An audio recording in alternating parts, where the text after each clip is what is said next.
And the question is, can you tell us what can we learn from the history of regulation and supervision both in Europe and in the US? Well, I think that the history of American banking regulation and supervision has some particular lessons for the European Union, for the simple reason that the US has a long experience in terms of a federal system of regulation and supervision, with states and the federal government both providing supervision at the same time.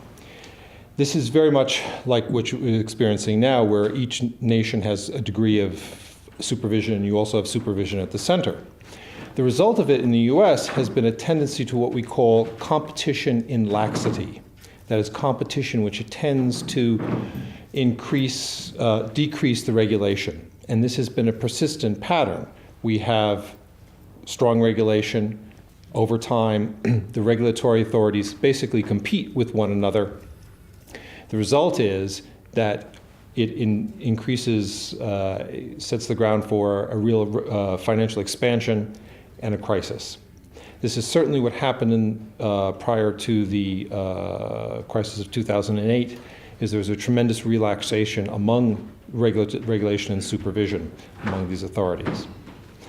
The second lesson from regulation in the US, and this applies for both the US and the European, is that there's a real danger in responding to crises to imposing rules which control choice, saying you have to have so much capital, you can't engage in this type of business.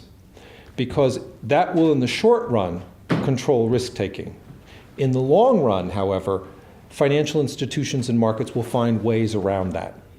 And what's more important from the long run is to design better incentives for all the principal stakeholders.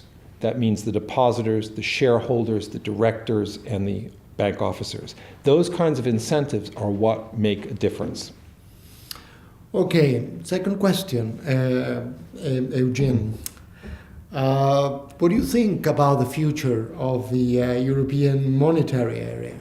Do you think, from an American point of view, do you think that it will survive the present crisis? Do you think the euro will be able to resist the crisis? Should the euro resist the crisis? So, well, I wish I had. I wish I could be very confident in my answer, but I'll give you the what's really an American answer is that the touchstone or the basis for which I look at that is the American crisis just before the foundation of the Constitution in the late 18th century. And it was after the Revolution. All the states had debts. There was a federal government with with debt as well. And Alexander Hamilton engineered a solution where the debt of all the states were absorbed into the Union. It became the federal debt. And henceforth, and the states had to cede certain rights. They had to cede the rights of taxation.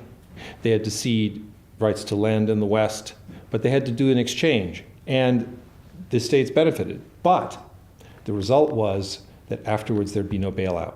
And that works well. And in fact, today, if you can see there, although no states have defaulted, they're municipalities. And very large ones, in fact. There's been one recently in Birmingham.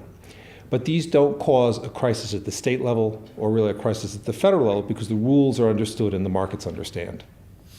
Okay, well, thank you very much, Eugene. I appreciate your answer.